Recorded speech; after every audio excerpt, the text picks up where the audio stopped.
Not Entertained? And we are back with Are You Not Entertained? But today we're doing something a little different. Let's Talk edition. A new show me and my co-host Trice are doing, and we're going to start with Mass Effect. The beginning, the middle, and where we're at right now. Let's get into it. All right, so today's agenda topics, of course, we're going to run through each major Mass Effect release. So, Mass Effect 1, 2, 3, Andromeda, the remasters of the Legendary Edition, and the future Mass Effect game that is supposedly on the horizon. So, we will not be discussing the mobile Mass Effect games just because, yeah, they're on They're mobile garbage. games. I don't know.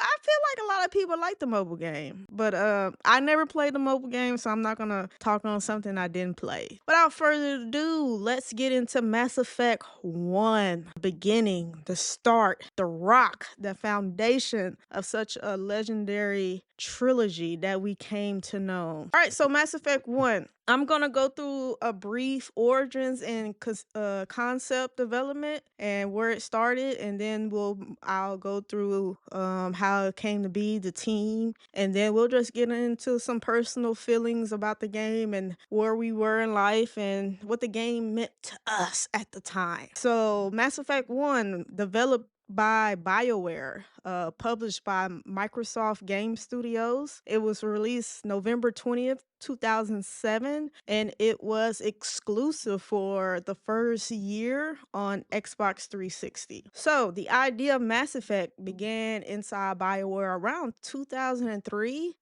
when the project director Casey Hudson pitched a science fiction IP to the founders of BioWare, who was Ray and Greg at the time. And they were aiming for something more on a bigger scale of Star Wars. Because at the time, they were just finishing up Star Wars Knights of the Old Republic, and the team shifted resources towards a new project. So they started pre-production of what would eventually become Mass Effect in early 2004. BioWare originally chose to design the game from the ground up using the Xbox 360 hardware, taking advantage of its capabilities and development environment through ports to PCs and possibly other consoles coming later. The game was built upon the Unreal Engine 3. Jeez. That's such a, I ain't heard that name in a minute.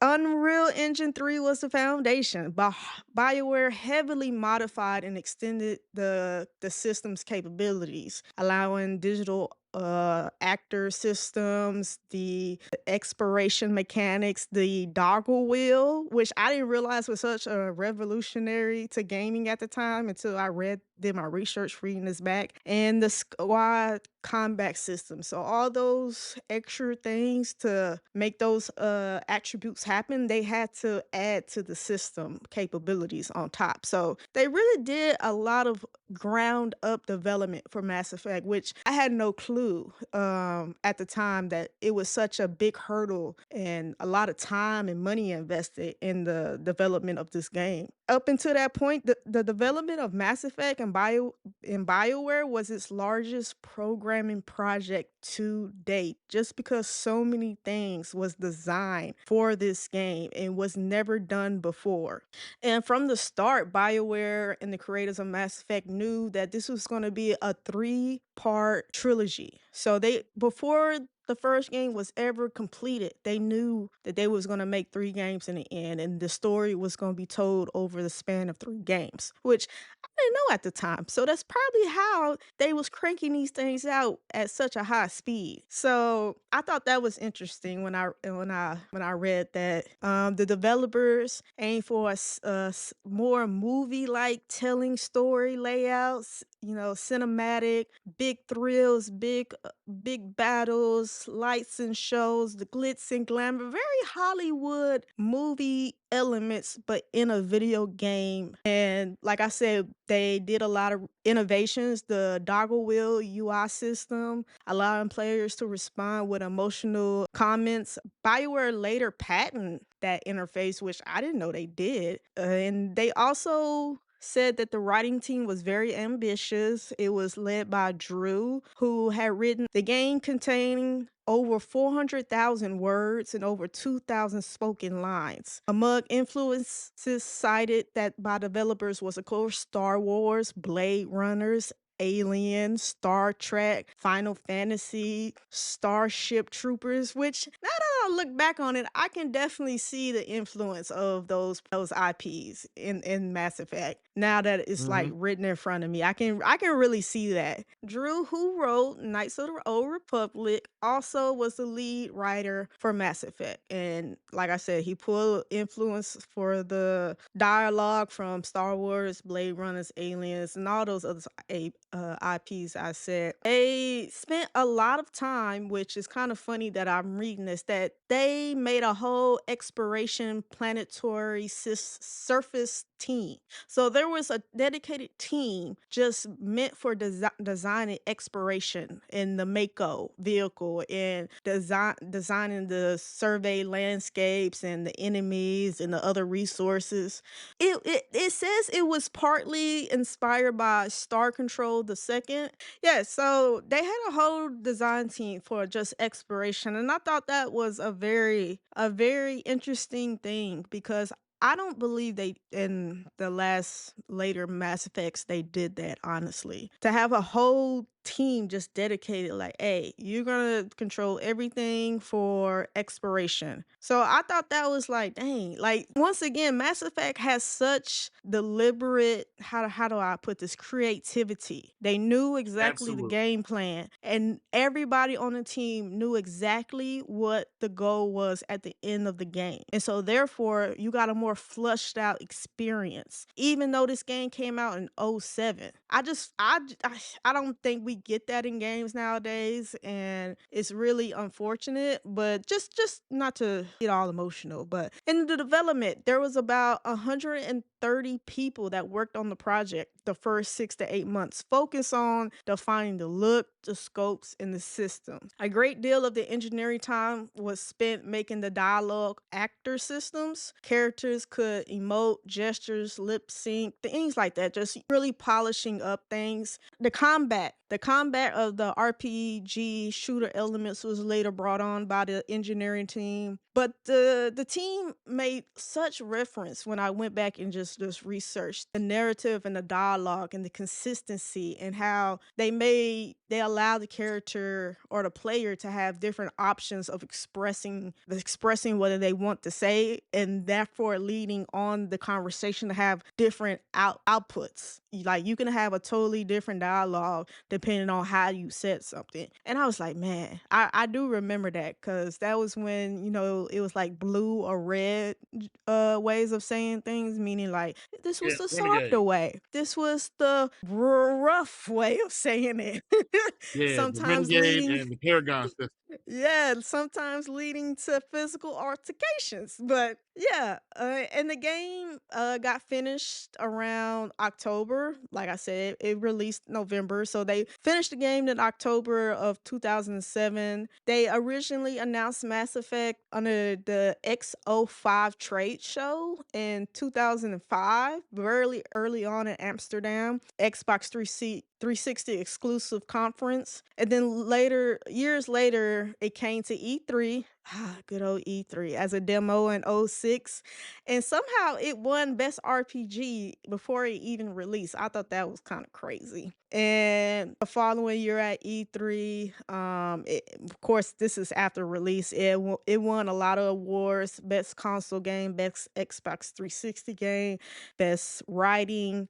Matter of fact, and I'm just gonna spoil this just in case you don't know, but Mass Effect, every one, two, and three always won best writing, best character, best story. So I find that to be very interesting that a company that, like I said, they knew exactly what they wanted to do back in 04 with this game. And they knew they was going to tell this story over the span of 3 games. So I just find that interesting when the studio and the developer and the founders of BioWare said, hey, this is the plan. Everything we do is going to lead to this one plan. And they end up ripping off such 3 beautiful games that win all these writings and RPGs and storytelling awards. I just find that to be very, very funny that now in 2025, no studio can replicate that or reproduce that same product. I just don't know. I don't know where games have come. But after release of So I can answer 2007, that question. oh, okay, okay. I'll let it rip. So, like as you said in the beginning, when they first came with the concept, they had the idea from the get-go. Mhm. We're gonna tell a trilogy story. That was the concept from beginning. It wasn't, oh, we're gonna make X amount of game to make X amount of money, and depending on its success or not, then we'll make another one. As you said, they had the idea from the beginning. This is what we're doing. They had the people pull their ideas from well-known movies, stories, etc. And they went with that. From concept, it was a trilogy plan, and they don't do that anymore. Nowadays, Mhm. a game or an idea is made, and well, we'll see how its success goes, how much money we'll make, and then they determine to make another one. And that's the problem. Yeah, I will agree. Oh, like I said, it released November 20th of 2007, so it came during that holiday season. And the critical reception of the game was highly praised, particularly, like I said, for its story, character, war building, cinematic style. Everybody loved that they kind of brought a movie to a video game and how you still had options to dictate the story and the ending. And a lot of, like I said, they won a lot of awards for RPG from Spike Awards, role playing, Game of the Year. Unfortunately, Mass Effect did not win Game of the Year. This is the year that BioShock came out. So very heavy competition. And I guess looking back on it, nah, I still would have put Mass Effect. Give a damn. I mean, BioShock was a very good game. I understand the time where it came out. It was like, whoa. I kind of I would have went with Mass Effect, honestly, just because it was I very, would have very, went. I agree with you. I would have went with Mass Effect. It is my opinion. I got to make sure I say this first. People tend to sleep on RPGs. They don't get yeah, the unless you're the Zelda. gravitas. Yeah, the gravitas that they deserve. And it seems like that only changed when The Witcher 3 came out, Yeah, that's a good and point. that had won Game of the Year. I mean, I feel like that had to win Game of the Year just off Geralt's hair. Like, Oh yeah. that game pushed and honestly, I think The Witcher storytelling, character development, world decision making is the only thing that I can really think of that really can push Mass Effect to its limits as far as comparables. So it's interesting that you say that The Witcher is the main RPG you think of that won Game of the Year. But like I said, it didn't win Game of the Year. BioShock won. I would have went with Mass Effect. But even though it didn't win Game of the Year, it pretty much swept every other category that it was in and that it was nominated for. And in the US, huge success, commercial success. It debuted at number 6 in November month sales, selling 470,000 physical copies just in that month alone. And within 3 weeks, it has sold over 1 million copies globally. After 6 weeks, it reached 1.6 million. So it sold very quickly across the world. Now, people might see them numbers like, oh, that's not a lot. But please remember, this is '07. Like, America is at the time, the banks are about to start defaulting on loans. The home mortgage collapse is very much might be nearing or just about bubbling right now. So just for this game to sell that many copies in '07 is just a crazy amount of success.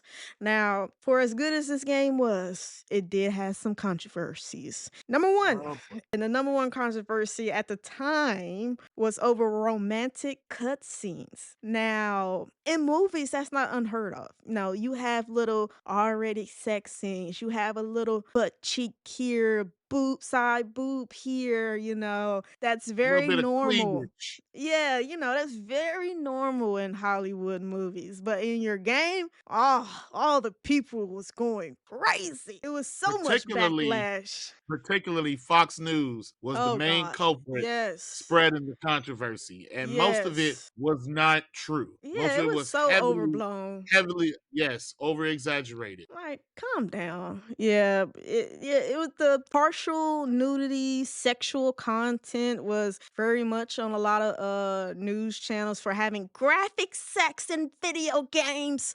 They're corrupting the children. I'm like, it's rated appropriately, the game. Like, I don't know what else you want. I mean, you still take them same kids to go see the movies. Like, oh, you cover their eyes, but they can still hear it. Like in the movie theater. I don't, anyway, but BioWare and EA pushed back and was like, hey, if it's good enough for Hollywood, it's good enough for a video game. We rated our games accurately. We disclose everything that's in the game on the coverage or the box cover. So buy with caution. And even with the pushback, BioWare stood 10 toes down. They said, we're not taking this out of the game. And if anything, we're doubling down because you can expect this on the sequel. I was like, damn. About hey, that's what I like to see. Hey, we made it.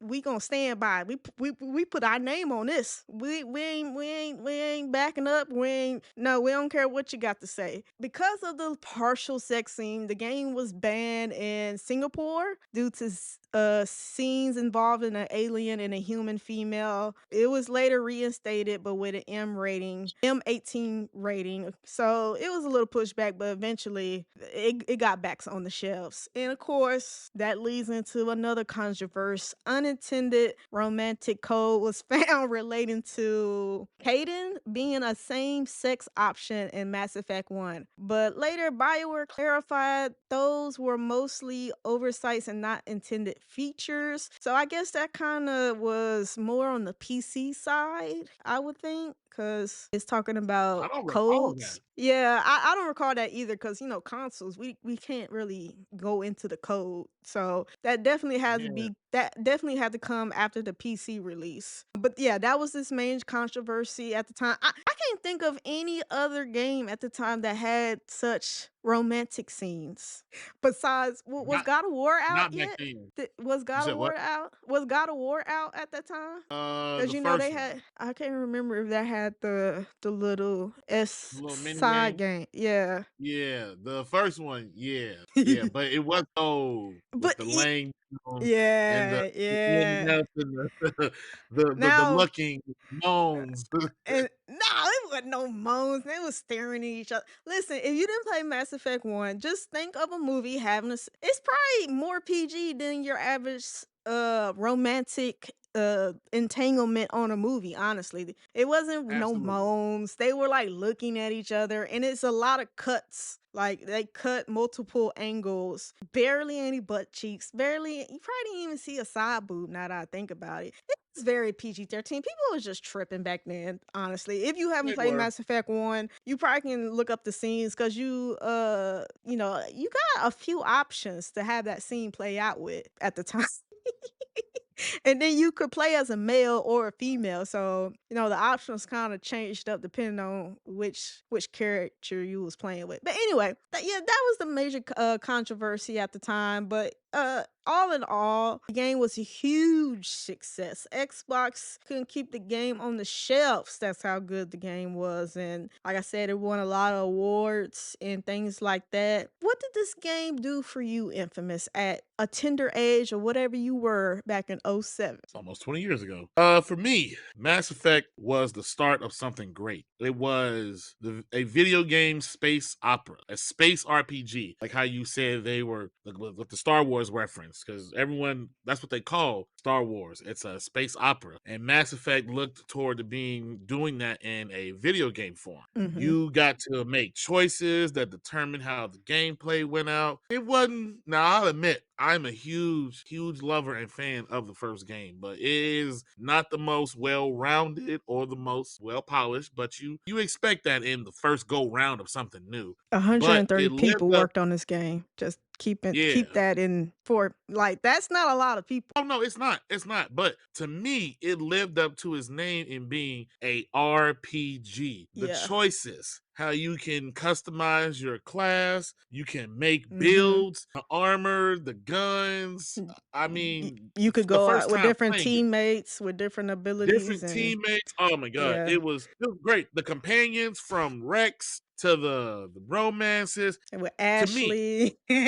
Ashley or who was it? The Tyrion girl, not Tyrion. Yeah. The chick with the N mask, I can't remember her with the name. sister. Yeah, can't remember, but you know what I'm talking about. Yeah. To Yeah. me, Mass Effect was truly cut above the rest. And then it was in third person. Because there are Yes! some RPGs and they make it first and they claim Yeah. oh for immersion. That's subjective. If I'm gonna I ha customize a character, I need to I hate see it. when they say But that. I do no, because yeah. no, that doesn't immerse me in the game No, because I can't see no, my and we're gonna body. we're gonna talk about this on a future episode, people. First person versus third, but what really got me was the plot.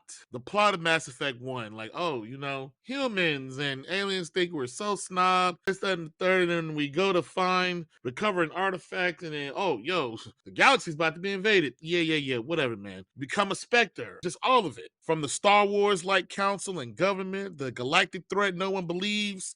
It was Mhm. amazing. Your Mhm. upgrade, armor, the planet exploration, and even though people hate it to this day, I enjoyed the Mako drive around little segments because in Uh, 2007 it was something different. it was, And now it you was. you fast forward to 2025, everyone plays it safe. You don't do that anymore. They don't give you that shit. You don't get that, because people feel like, oh, well, only X amount of people played it. Okay, that doesn't mean it was bad. That just means X amount of people played and enjoyed that. Everything ain't everyone's a cup of tea, but I love Mass Effect 1. From saving up credits, even doing that glitch to get I think it's the Colossus Oh, armor, that black and red yes. armor at the end of the game. Yes, yes. And then Oh my god, yes. yes, and this is gonna hit home because a lot of companies do not do this anymore. They add it in weeks or months later. I'm looking at you, PlayStation. The game came with a new game plus built into it. It was already incorporated into the game. When you hit the end, you hit the end of the story and everything takes place. You beat Saren. Hey man, you want to re-roll the game and start it all over again on a higher difficulty with your gear and just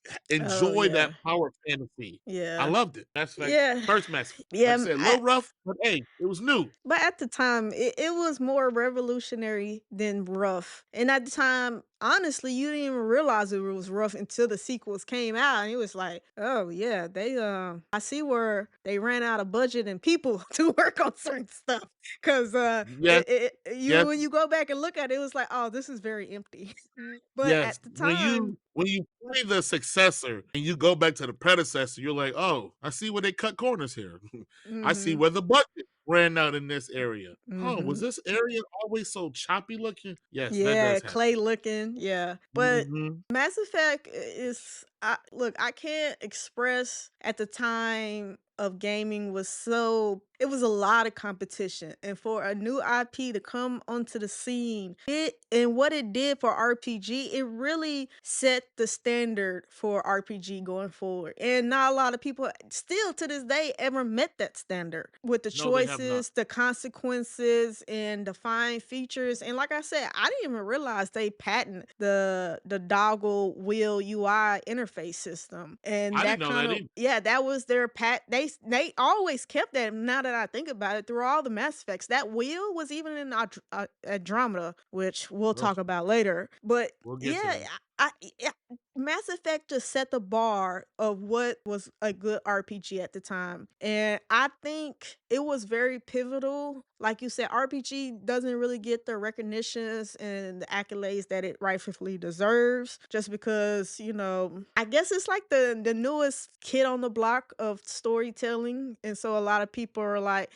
old people, get off my lawn type. And they what that I kind of think that's goes into why no Mass Effect won game of the year, honestly. And it's quite crazy because they should have went 3 for 3, minimum 2 for 3 out of the trilogy. Great game. I remember when this came out. I remember seeing the demo at E3 when we used to watch E3, and I saw the little demo. I said, "What is this? This is But great." not even just seeing the demo. I believe that it had a demo, and we don't get those anymore. Oh, yeah, of course. This was when Xbox really gave a damn about making good games. They don't care no more. So, yeah, the demo, every game used to come with a demo. Like, hey, try this out. Damn near. They used Yep. to work hard for your 49.99 back then when games cost that. So, and you really did have to do certain things like that back then because it was so much in the marketplace. It was so many games. I used to remember I couldn't get every game I wanted because it was just too many. Like I literally had to choose who was gonna get my parents 49.99. Needless to say, Mass Effect definitely got it. I remember pre-ordering Mass Effect. This is back when GameStop used to have the pre-release parties at the outside the store and things like Oh, that. the midnight releases. Yeah, the midnight releases. You young bucks don't know nothing about that. Y'all don't know nothing about no midnight release party in front of You GameStop. don't know nothing about getting up, getting off your ass, and going to a store, a Yes. physical. Yes. Oh my god. Uh, Such a the good good old days. time. Good time in gaming when this game came out. And what this game did for gaming history is really not really spoken about enough just because the IP itself kind of crashed and burned at the end, and we'll talk about that later in the video. But as far as Mass Effect 1, not without its flaws, but a true masterpiece because it's not all about only the good things about a masterpiece that makes it a masterpiece. Even with its flaws, it's beautiful. Beautiful. But I'll say this to piggyback off of what I said about RPGs not getting their due diligence and their justice given. One thing that Mass Effect series, even the blunder of Andromeda, that no other RPG series has really done well, or even much up to this day, is the companions. mm, Even though mhm. Mass Effect are single player games, your companions, and you get to choose which Yeah. companions go with you on I these def journeys. I definitely They got grow with favorites. you. Yeah, they grow with you as you grow. From Mass Yeah. Effect 1, I'm going to tell you right now, my boy Rex, Oh, he came always on on the every team. mission, on Always every on the playthrough. team. Yes, Always. always. And my Yes. boy Garrett, the Turian, numero uno. Yeah. Every playthrough, it's the two of them. Yeah. And then you had the choices. Not only did Mass Effect give you choices, because there are other RPGs that do that, but they made it to where it stuck with you. You didn't Yes. make it and then, oh, what, the outcome is the same, whatever, artificial choice. But they stuck with you and carried into the next game. Which is They don't do that. that was unheard of at the time. That was unheard of back then, and it's still unheard of now. Majority, most stories or most RPGs, the story is centered around the player. Mass Effect story was centered around the galaxy itself, the world, the lore, and you were in it. Now, I understand Bioshock came out, and Bioshock was, the new thing, and everybody, loves it. It was I will admit, I love it, and it was a Yeah, I first played person. BioShock. Yep. It was a first person game, I pushed that through. thing. Mass Effect was truly something. Chef's kiss that we say. And to this day, there has not been another RPG or series like it. It is truly. Yeah, especially in the sci-fi world, like you said, The Witcher is the only thing that is can even, come up close, but that's kind of like a different story. It's not sci-fi, and I would say Mass Effect games for it to have a lot of influence from the Star Wars Wars games, it shits on every Star Wars game. I'm sorry, but not sorry. It is definitely the king of sci-fi for me, sci-fi RPG for me personally, and I'm not gonna ever apologize for that, even though it ended up how it ended up. But it's the simple fact, like I said, that I don't believe we have in games the intent, all the intent that was made before this game was even finished. Before this game was even finished. Now, I'm not saying that once the game finally came out and it sold and it did its numbers, and BioWare was like, "Well, damn, look, we thought it was a good game, but we weren't thinking good game like this." And of course, after it was such a commercial success, not doubled, not triple, but I think they 4x the investment into making Mass Effect 2. And like I said, they finished Mass Effect 1 in October of '07, went right into Mass Effect 2 development. Matter of fact, they already had a pre-production team working on Mass Effect 2 before Mass Effect 1 was finished, and that's how you got a lot of foreshadowing for the next games in the first one. So you just don't see that nowadays with games. There's not the intent, it's not the singular focus. It is not, they don't have the point on the wall and everybody's shooting at that same dart. You just don't see that. It's so much bullshit with games nowadays, so much dirty politics for these games. And I think for game of the year, we really got to start focusing on the infants that did this change gaming. Or in 5 years, are we gonna look back on whoever the nominees that are up for game of the year?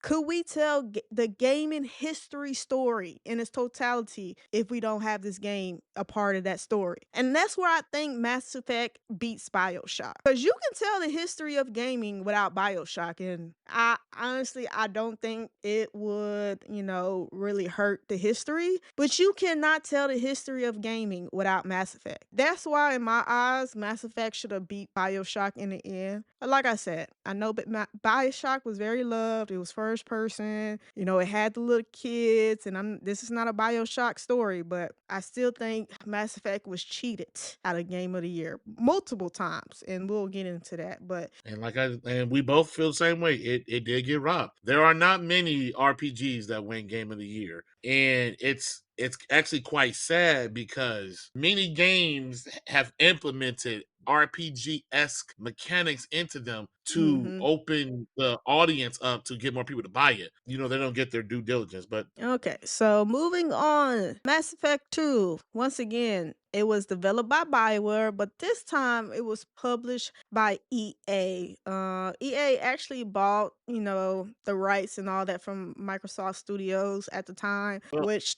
turned out to be a great investment for EA, but kind of doomed the IP later in later years, but we'll get into that. This game was released in January 26, 2010, so not a little over 24 months later from the first game. It was released for the Xbox 360 and PC originally. It did finally come to PlayStation like a year later. And I'll just get into a quick conception. Like I said, Mass Effect 2 development already had started before the Mass Effect 1 was even finished. The team collected a lot of feedback from players, critics, and internal lessons from making the first game. So they really emphasize polishing the combat, which you can feel when you play Mass Effect 1 going, you can feel when you play Mass Effect 2 going from 1. The combat is really, really more touched up, I would say. And it's very noticeable, and like my cousin will later gripe about. Like I said, the how story dare is you? very the story was already pre-made, because like I said, they made a general guideline for all three games before. They wanted to raise tension though in the second game. They wanted you to have more stakes, more things at risk, and they wanted the story to capture the player and make the player feel real emotion about the decisions they were making with their comrades while on missions, because a lot of things that you did towards the beginning of the game could lead to a character not being there at the end of the game. So they wanted to really amplify that. And another emphasis going from 1 to 2 was the planet exploration. They wanted to really buff that up. They wanted it to be more. Like I said, if you play 2 after playing 1, you like, "Dang, yeah." So 1 did have some, like, some emptiness to it to where they didn't want to do that for the Mass Effect 2, which that comes from more budget, more money. They was able to get a bigger team, of course. But like in Mass Effect 1, this was built on the Unreal Engine 3. Most of the frameworks and the tooling and the AI system and the gauges was reworked and improved for smoother and more polished output. And the team went from a little over 100 to nearing 200 people working on Mass Effect 2 once it was in full swing. The budget did still so the budget was increased, but at the time of development, like I said, we America especially, this is when the banks had got in trouble for all the mortgages loans. So this is going through a recession in America, but still this game still was able to come out very, very good with great voice acting, a lot of lines that was recorded, a lot of lines and digital acting components and systems implemented in this game. So they didn't cheap out, even though you'd be like, oh, of course they had a higher budget, but that budget was still kind of micromanaged at the time because they still wanted to like, we want to put out a good game, but we don't want to do it for $100 million now. All right. So you watch that spending. They didn't have unlimited funds, but the game was officially announced March 17th of 2009 at the Game Developer Conference with a teaser declaring Shepard killed in action. I remember this. I remember this whole Shepard is dead campaign, and who are we gonna play in the second one? Because of course at the time, they went for a more shock and awe yeah, approach for the yeah. marketing. I remember once again E3. E3 used to be, man, you used to learn everything about the next year games coming out. But I remember E3 watching the video and they showed the body floating in outer space with the broken ship and stuff. And you came across the name tag Shepard. And I had held my breath, and then you saw the chest expand. I was like, he's alive. I remember just yelling at the TV when that came across the screen. So what a time to be alive. Watching E3 for Mass Effect 2 news and just learning what the game was going to be at that point. She just had to be alive to be there to really understand what I'm talking about. Because if you're 13 years old, listen to this video, you just never gonna understand. I'm sorry. But the game picks up 2 years after the events of Mass Effect 1. Shepard is presumed dead after the Normandy is attacked. Spoilers if you haven't played the game. I mean, the game is like 20 years old, but Shepard is reconstructed by Cerberus under the guidance of the Illusion Man. To deal with a threat, the disappearance of entire human colonies at the time.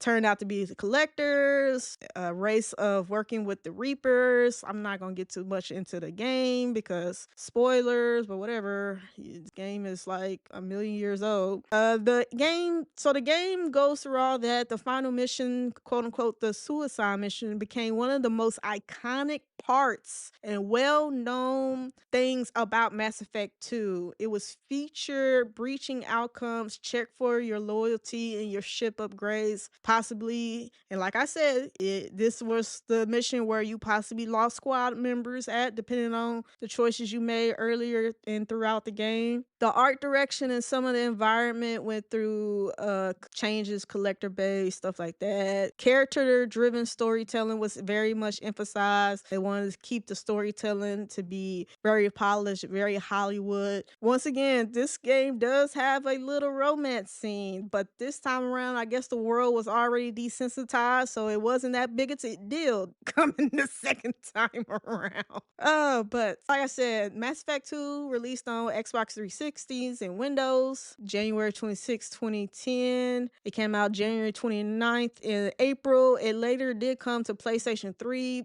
It was ported January 2011, so almost a year later, but the PlayStation release did have the DLC and other control character models upgrades. The Cerberus network was introduced. It was a system to deliver DLC bonus items and upgrades. This is when DLC releases was a big deal. So they did have a few DLCs called Arrival, Lore of the Shadow Broker, Overlord. I actually played a few of these. And Kasumi, the Stolen Memory. So a Hey, that very Shadow Broker DLC was it, baby. no, it was. Yes, yes, very much so. Very a lot of value for your money for that It DLC in was. particular. And this listeners, this is back when DLC felt like DLC. That it Yeah. wasn't just a piece of the game ripped out and sold back to you. This was something like, oh, they really worked on this and put thought into it. Mhm. Yeah, What yeah. happened to it? You don't see that nowadays. But the game was highly praised once again for its characters, its storytelling, presentation, and its improved combat. A lot of people emphasize the combat because of the shooting mechanics that this game brought to the game. Where in the first game, the shooting, it was there. It was It was a little clunky. floaty. It was Yeah, subpar. yeah, but and 2? Oh, listen, that team said, "Hold my beer." The shooting became A1 in Mass Effect 2. And Mass Effect 2 went on to win multiple writing stories, RPG of the year, voice acting. It even got awards for its music, which I did not know that. But thinking about, yeah, the music was kind of fire when I think about it. But unfortunately, like spoilers, I already said no Mass Effect game wins game of the year. But this one I can kind of understand. Once again, it was going up against heavy, heavy competition. And that competition was called Red Dead Redemption by Rockstar. So, I guess I don't know. I honestly I can't pick between Red Dead and Mass Effect 2. Red Dead.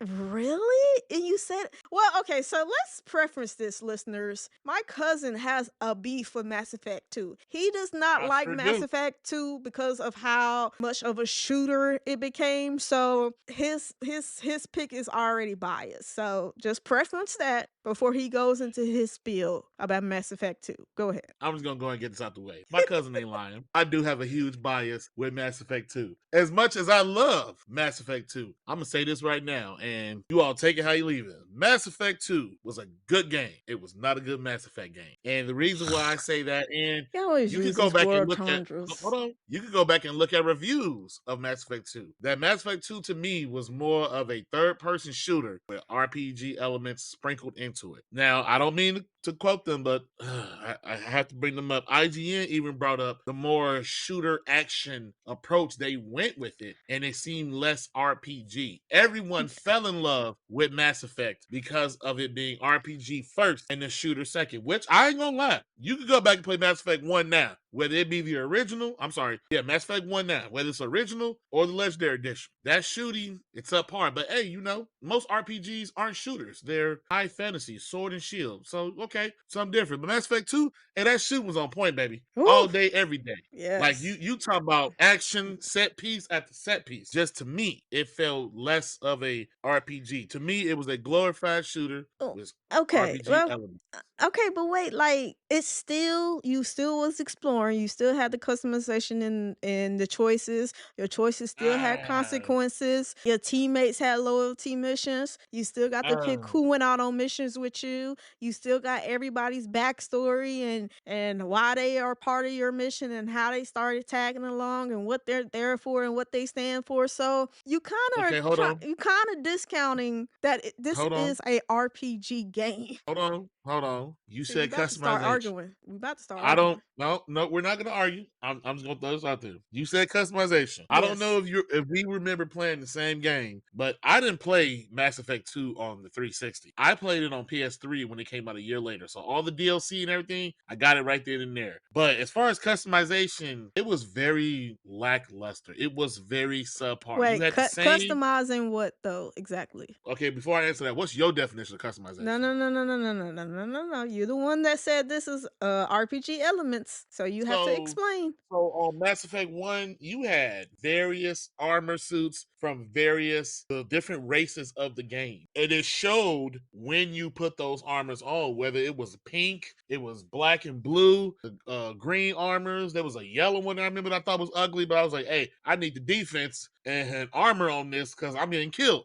I'm sorry, unalive. So yeah, and then the second one came. You had pretty much kind of the same armor. You just could change the color of it, or maybe Yeah. add a little thing to it, and that was it. The only other armors they had were pre-order bonuses or Mhm. DLC. But because I had the PS3 version, it was just automatically there. Like there was the Terminus armor, there was the Dragon Age Origins armor, and then it was one more, and that was it. That's all you had to work with through the game, and you just upgraded a stat that just made it have more defense capabilities. That to me took away from the RPG esque and the customization. Okay, like I get what you're saying, but I just felt like a lot of them armors that they made in the first one turned out to be junk.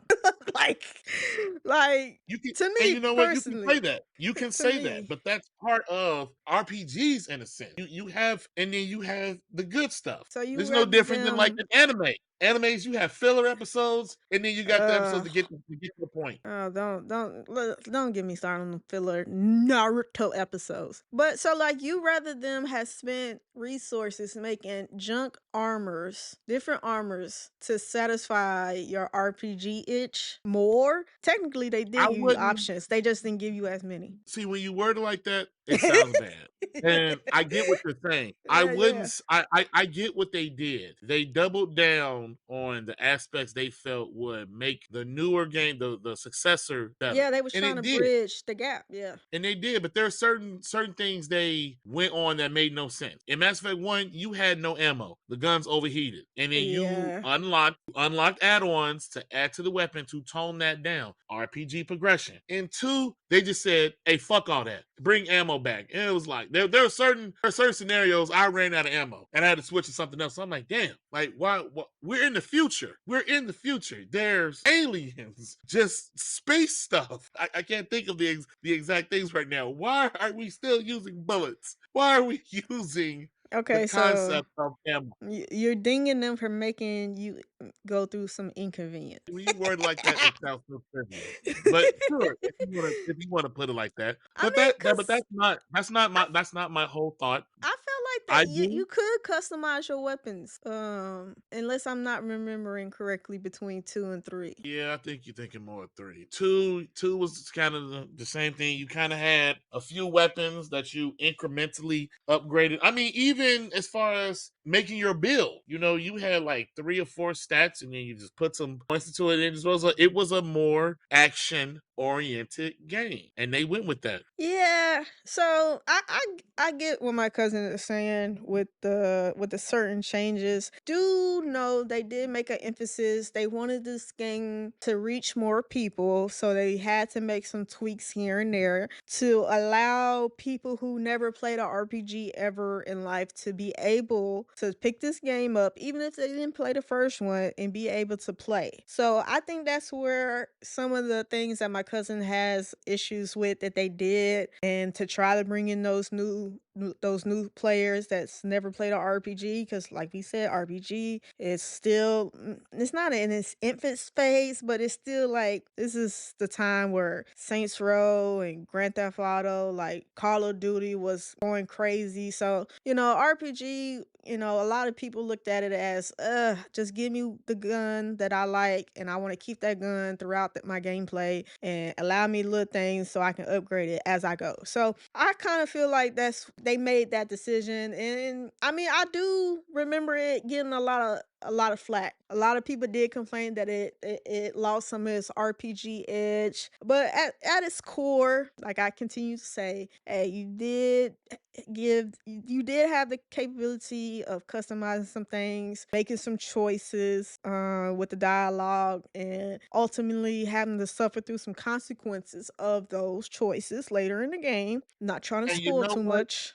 I don't want to. I don't mean to cut you in, but I gotta chime in on this. The choices and the consequences. There has been no game that truly punished you. We ain't gonna say punished. That made you live with the consequences of your choice more than Mass Effect 2. And by that, with the plot and the quote unquote suicide mission. Yeah, If yeah, you yeah. If you If fucked up, you did not do what you were supposed to do, if you did not win the 100% loyalty of everybody during that they mission, there were they're people being gone. unalive. Yeah. You were losing, Yeah. even so much Suicide so. Squad. Yeah, even so Suicide much so Squad. as a spoiler, when your crew gets taken, I believe in the game you have like 3 missions to wrap up whatever you need to do and go save them. If you don't, they are automatically just you, Mm-hmm. and you had to live with that. If you were off doing some other space shit, taking care of business, whatnot, if you ain't wrapped up everything by the time though your crew gets kidnapped. And I love that. The companions of companions, especially me on the PS3 version, I had all the DLCs. So you had the thief, Zahid the mercenary, who I loved him. But once again, my boy Garrett, you didn't have not Garrett. You didn't have Rex. You had Grunt, Yeah. who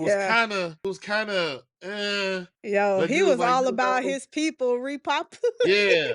He was all about finding himself and point and like, hey, Shepard, point me to where you need me to point my gun. That's all he was about. Yo, that And his and loyalty trying mission, to get his reproduction organs back working. yeah. I will say one thing. Mass Effect 2, Suicide Mission, the companions. Yeah, I got my gripe about some of the RPG elements, but baby, that story had you on edge because not only did you need to have the loyalty maxed out, you needed to pick the right person for each task during that mission. Or otherwise, once again, you lost people. Yeah. I remember being on the edge of my seat trying to save everyone. Hey, Yeah. Samara, you do the shield. You lead the team back. It was a heart throbbing race against Listen, time. I'm not even going to but say that I made it to the end in my first playthrough and so many people had got unalive, I had to restart from the beginning and make some different choices cuz I was like, "Yo, I cannot walk out of this game with 70% of my crew gone. There's just no way." And so I am somebody who saw I went through the suicide mission and I started seeing them drop. I was like, nope, we starting this whole thing over. I cannot finish this game with 70% of my crew gone. So I actually played through a second time before I got to the ending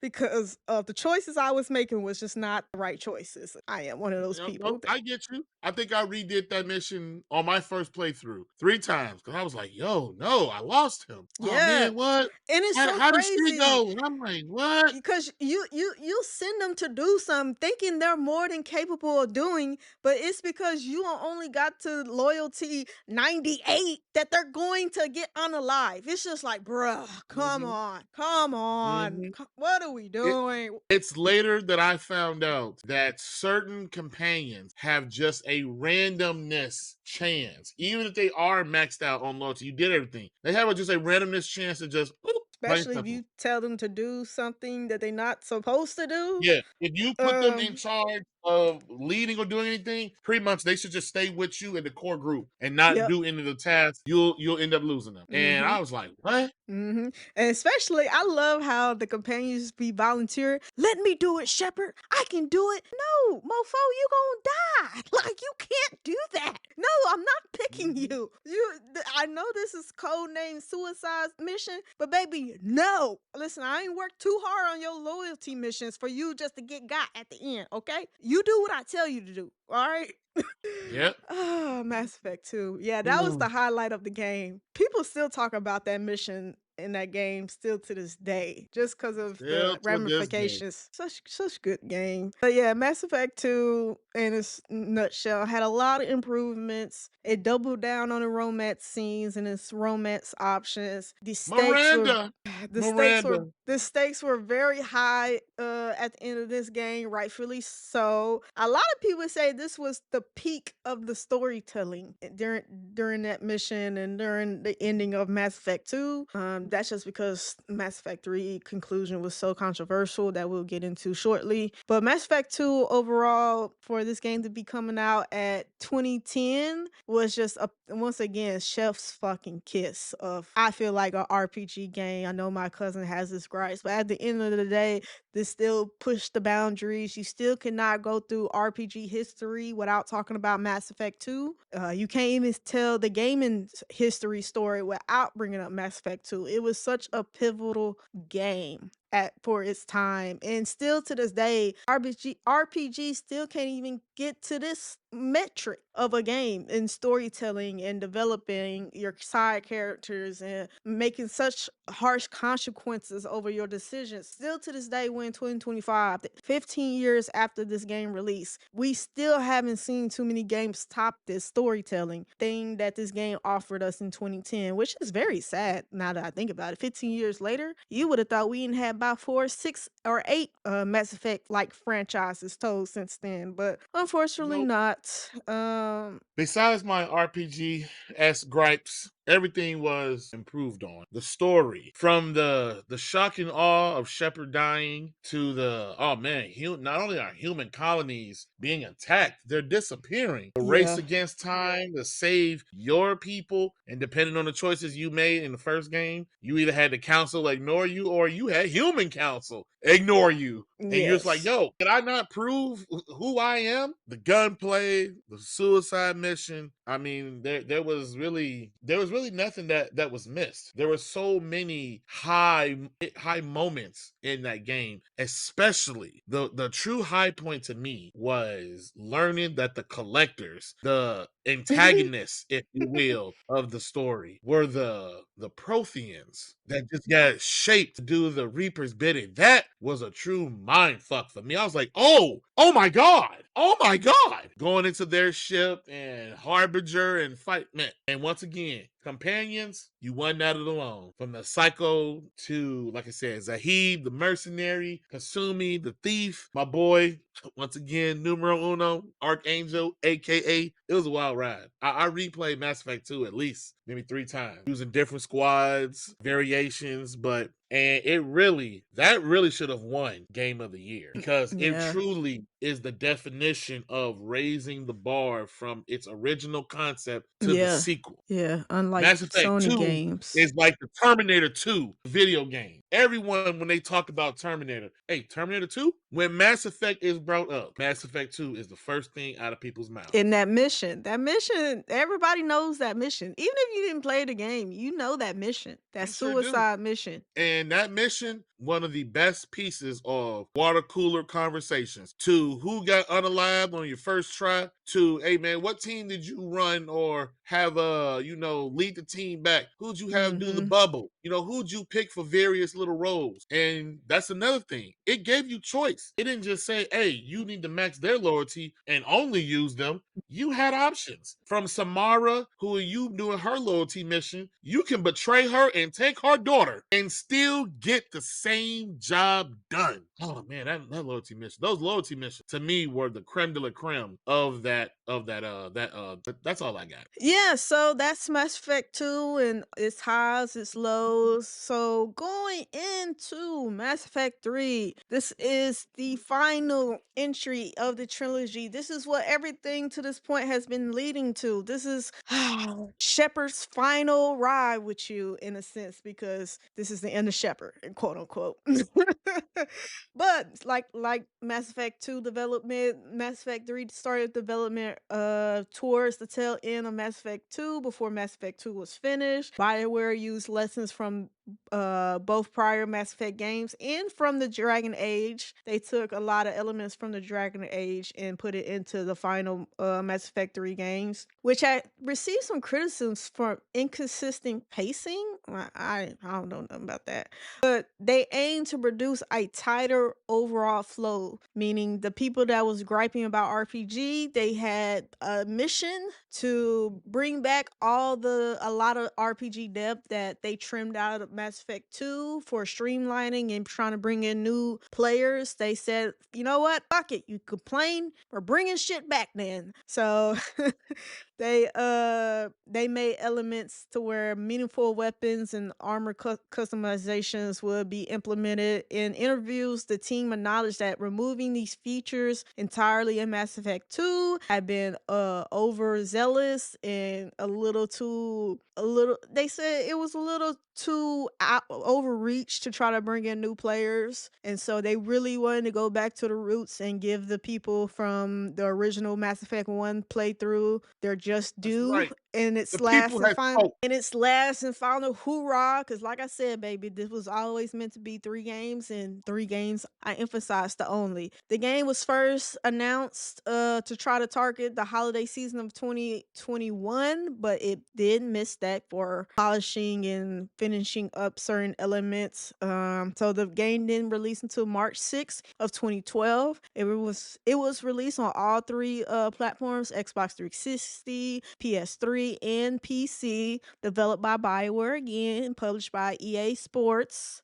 God, EA Sports. Electronic Arts. And the development of Mass Effect 3 is often said to have started in a bit of a rocky state because there was a lot of speculation and a lot of community testimony that there was a lot of staff turnover and shifting in leadership that affected the creativity direction of this final conclusion of the game, which kind of hurt the game in this end. If you don't know by now, the ending of Mass Effect 3 is very criticized. Garbage, The controversial. Yes, and it's a lot of the testimonies. This is what credited such the bad ending because staff turnover, the leadership was getting moved, and so this is where EA started implementing what they want in the game, and EA started to get into the ears of the people at BioWare, like, hey, why stop at 3? We can make other games, you know? This is when, they was really talking about mobile and handheld games for Mass Effect. They was really this is kind of the beginning of the end of Mass Effect in its pure form because EA started to really this is when EA started to get real nasty, nickel and diamond people, and they said, why stop at 3? We can stretch this franchise out into many different things. Why stop at 3? And so a lot of the veterans from the first two Mass Effect games are no longer at the company. But for major designs, decisions, and features, it was a balance of gameplay versus storytelling. The melee, close combat, and the Omni Blade was heavily featured for all classes, allowing more up close interaction and stealth melee options. I do remember the Omni tool being a big deal. It was. Yeah, it was not a negative or overly positive for me. It was just another thing. So I guess I wasn't making gripe about it. It was fine. I mean, whatever. Weapons and armor customizations did return heavily, and it was very much emphasized. The clip sizes and fire rate of the weapons was very much polished up again from the second one to the third one, and they tried to make the weapons and customizations not overwhelming and not overcomplicated. So they still tried to, spoon feed newer people to RPG. I kind of feel like in the third one they did kind of mid. They rode both waves without pissing the other party off too much. It was kind of a happy medium at the end of the day for me. They This is when they started implementing multiplayer. Unlike previous entries, Mass Effect 3 included a multiplayer mode, Galactic Readiness, War Assets Influence, designed to tie into single player progression. I never did none of this, honestly. Did you play multiplayer mode for Mass Effect 3? So I did. It was a horde mode. Let's Mm. just put it like that. Horror mode Horde was at its mode, peak back heavy then. game. Yeah, it was at its peak. due to the popularity of Gears of War bringing it back. And any game that, wanted to get players to buy the game and keep it. This was also during that period of the online pass and trying to get people to not to trade their games in. Horde mode was added to it. Horde mode was it tied into it. The more missions and stuff you did in the Galactic Readiness, it upped your chances of survival in the main story, if I remember correctly. Yeah, I did play that. It was a horde mode. It was the onlineification with EA, with adding, injecting some online component to single player stuff just to make sure people played the game and kept it. And I did believe that was the start of some microtransactions, because they also did this with Dragon Age Inquisition. It had a co-op online thing to it. Yeah, Was you could buy EA's silver evil and stuff. ways peeping Yeah, through. but yeah, I do remember this. But Yeah, it was just.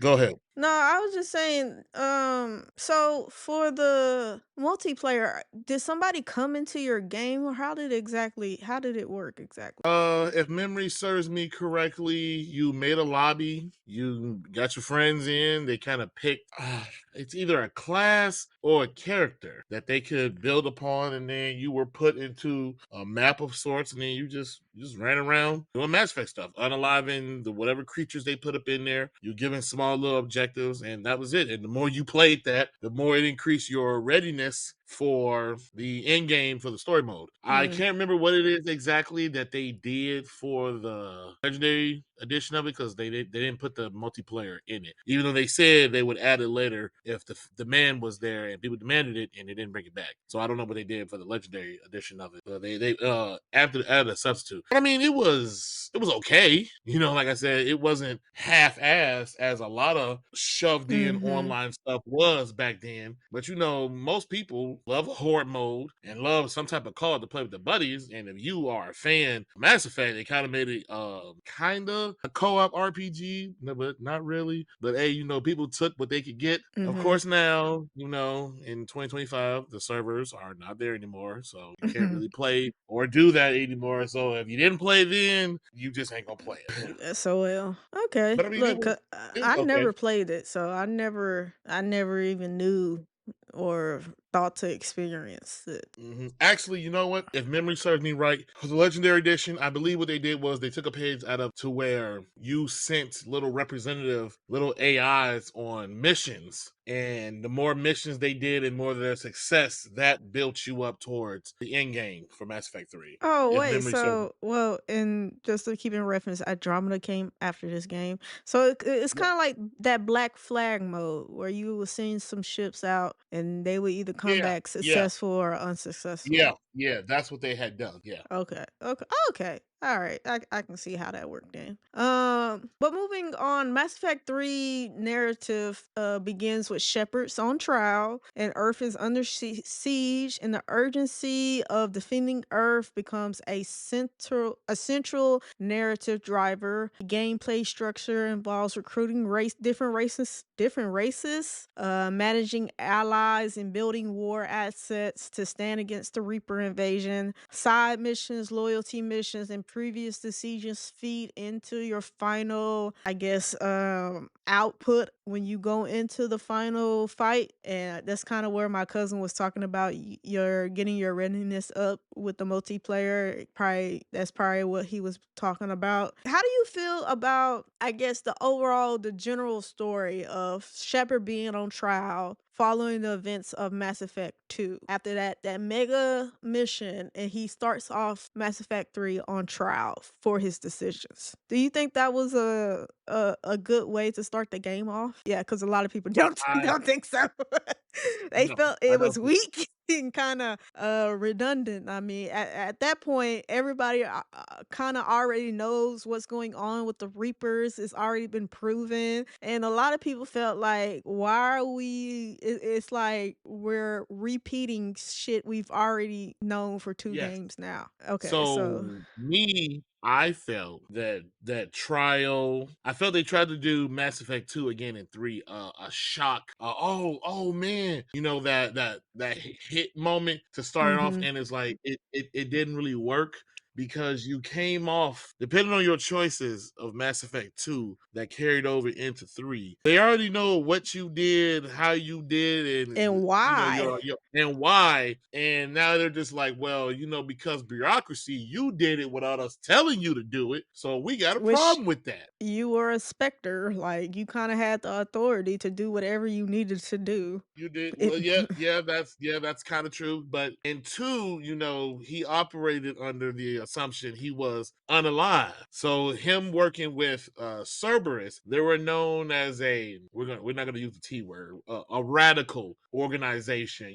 They did things not necessarily pure black and white, but in the gray area. The elusive man, and we forgot to talk about him. He was another great part of Mass Effect 2. The elusive man was kind of, what would you say, a radical. He felt, hey, whatever propels humanity as a whole, he Yeah. was down for it, whether it was He was questionable, forced to shits. bad, He whatever. didn't Yeah, he he had didn't no mind getting his moral hands dirty. compass.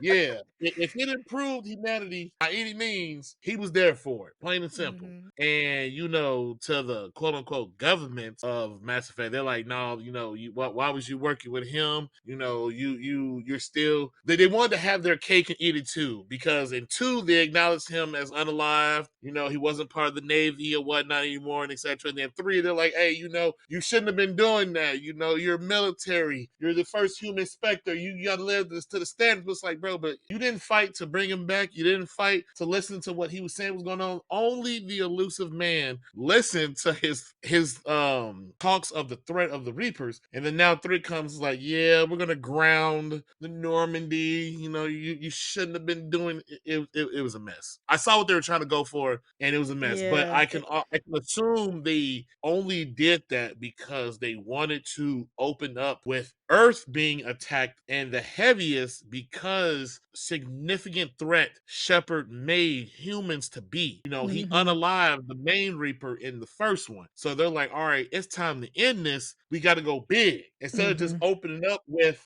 Earth already being attacked and etc., which some players might have liked that, some not. We like to see the story unfold rather than being told. They went with that approach. So Yeah, the game is highly criticized for multiple things, but that is one major thing that a lot of people don't like, that it starts off that way. Looking back on it, I don't know. I At the time it was a messy relationship BioWare and Electronic Arts started to have, and a lot of things yep, started to come out at that time yep, to where this game was very much in a lot of peril. And to go into the development challenges, it was a lot of deadline pressure.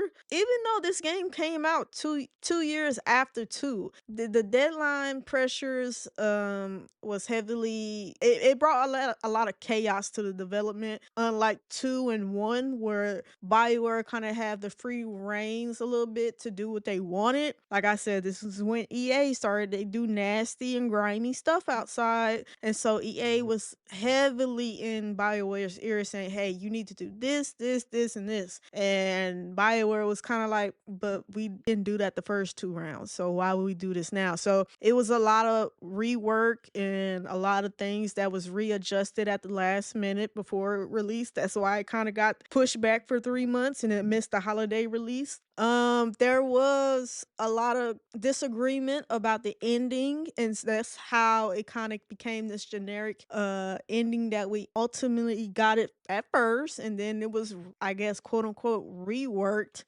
due to backlash. But yeah, that's a a nice lot way of putting it. yeah. Reworked. A lot of criticism from the internal team was getting heat from EA.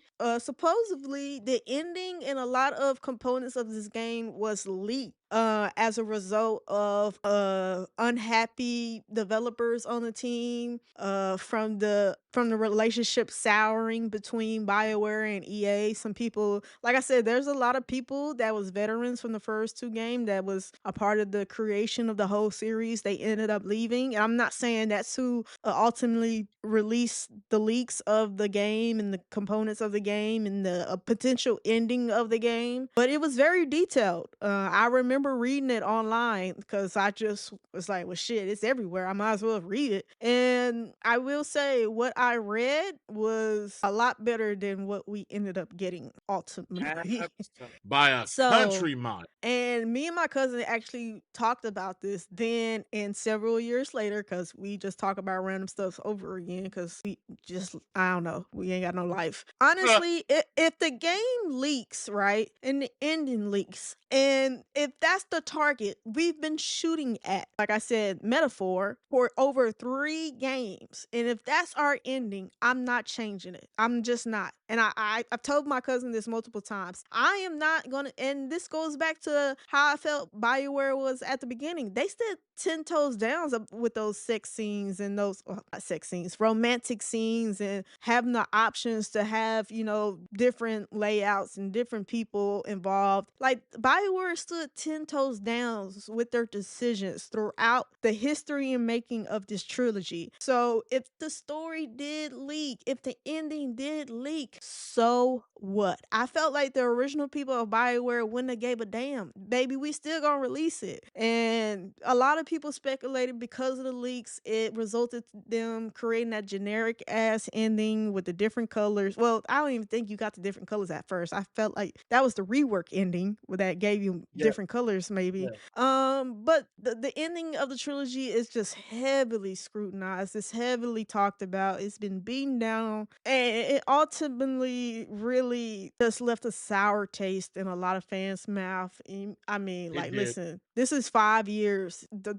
These 3 games came over like a span of 5 to 6 years. So it was a lot of emotional things that you got from playing all 3 games, and you felt like you wasn't rewarded at the end of the 3rd game. And it's very unfortunate. And I did have those same feelings. I felt like, so none of my decisions really mattered at the end. Once I saw Mhm. the ending, I really didn't even understand what they were going for. Like, if something has been in development, they knew the ending was coming inevitably. I just think EA was just like, hey, make it general, leave something, a little like, that can give us some leeway so we can make more games. And I don't think that was part of BioWare's plan, honestly. I don't think No, BioWare ever planned for anything to come after Mass Effect 3. Like, they always said this is a 3-game trilogy. Nothing more, nothing less. In EA, in their grimy money scheming ways, started saying, hey, no, make it this way, do X, Y, and Z, bring multiplayer so we can, we thinking about making microtransactions. So I felt like this franchise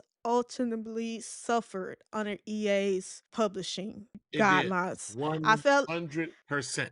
I felt like, Even honestly, Go ahead. if it would have stayed with Mass Effect, I felt like we really would have got the ending that we deserve, the final game that we deserve. In a rare form, in this situation, I would have trusted Xbox Studios more than Electronic Arts, honestly. And I just think the franchise ultimately suffered. This is not to say that Mass Effect 1 and 2 can't stand alone. To have a final bow, this to be your final, you blowing out the candles on a series, it just was atrocious, honestly. And it was, I just remember the gaming outlets, all IGN, all G4, everybody was trashing this game, and rightfully so. But EA kind of ruined this franchise Mhm. to me. What do you think? This point in time was when EA was known for buying, gutting studios, and running IPs into the ground. And when BioWare was bought by EA, everyone questioned, like, yo, why? Why did you all do this? Like, did you not know what they did to Pandemic, which was a studio that produced a lot of cult classics and beloved games and franchises that EA was just like,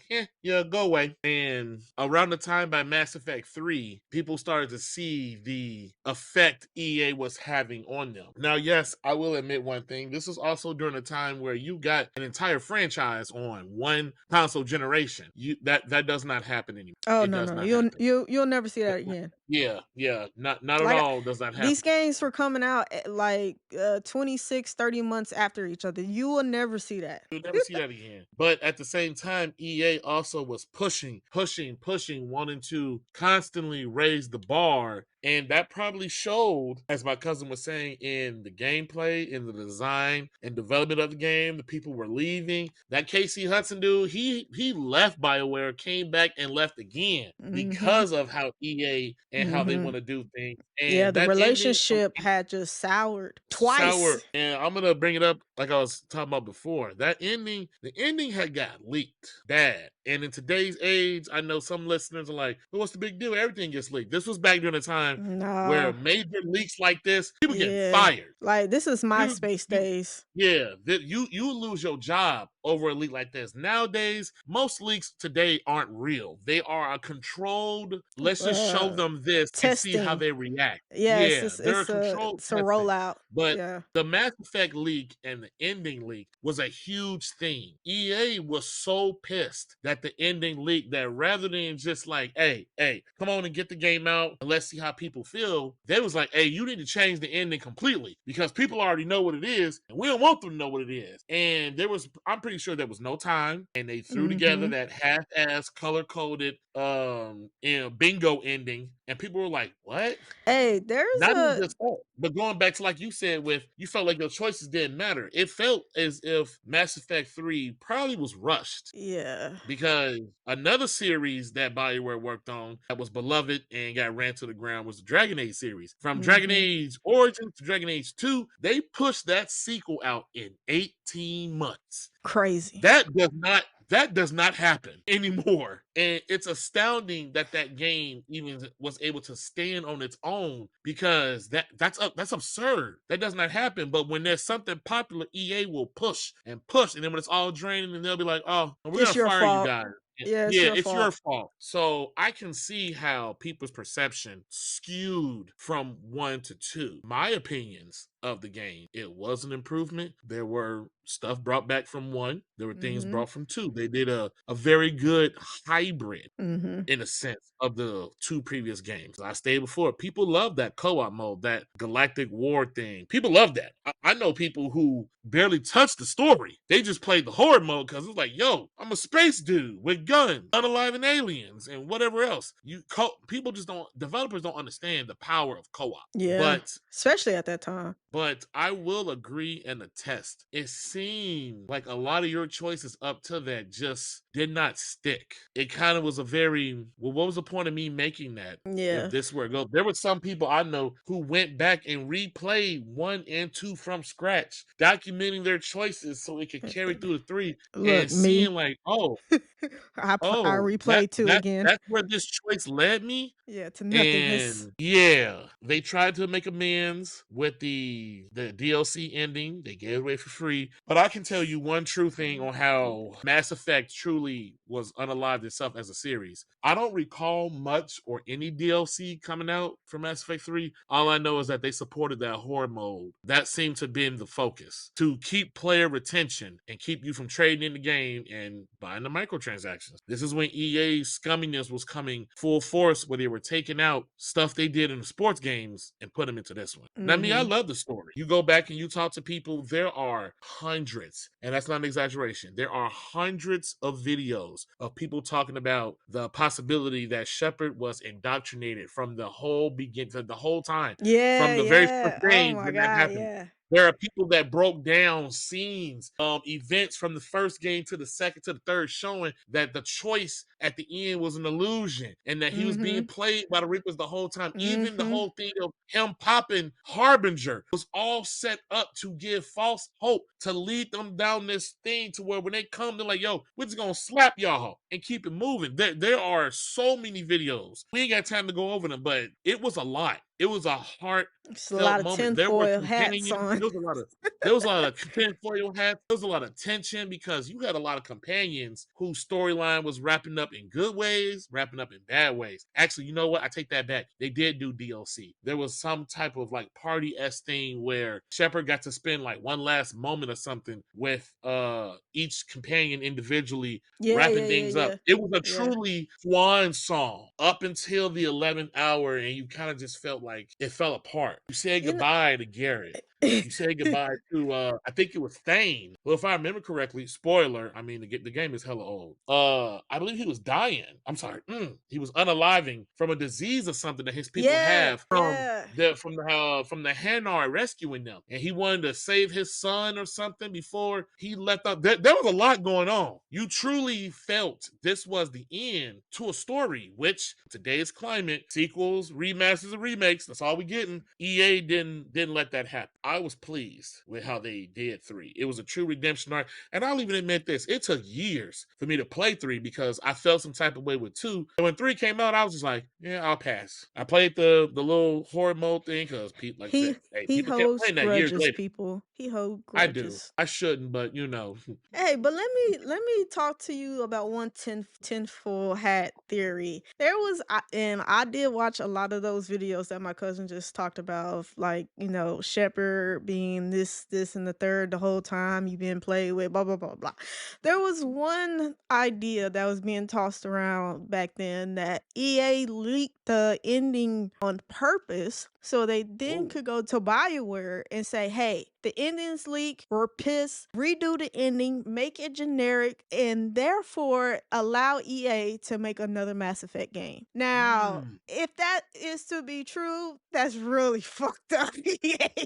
Like, you ain't even Hey, gotta do all that to force Hey, but somebody you to know make what? another Hold game. on. I have never heard that. But you Yeah. know what? I'm gonna tell you right now. I believe it. And I can tell Looking you back on why it, I yeah. believe it. Not even just looking back on it. I can tell you why I believe it. Do you know Respawn Entertainment? The hmm people that made Titanfall 2. Yeah, You know all I right. like So Titanfall. yeah, before EA bought Respawn, EA was publishing Titanfall 2. And it is Oh, highly tinfoil yeah. hat. It's Yeah. highly It theorized was it was that unalive on EA arrival. sabotaged the release of Titanfall 2 by putting it 1 week after Battlefield and the week before Call of Duty. Literally, Call of Duty came out, The worst Titanfall 2 window. came out, Battlefield came out. The worst window. And the game underperformed. And since it underperformed, EA went to Respawn like, yay, we'll go ahead and buy y'all, but that game didn't do so well. Why should we pay so much money? And I think because the game underperformed, they bought Respawn for $149 million. And it's highly speculated if the game would have came out at a better time and did gangbusters, they would have been able to negotiate so much more leverage and more money out of EA. So I believe that. I Yeah. 100% believe that. Yeah, EA, Oh, that's EA, crazy. that's right Yeah, up that there. ruthless. It's right up their alley. But it's one thing, okay, to sabotage a great series, like one of the best series in gaming history. Okay, if you're gonna sabotage the ending and fuck over,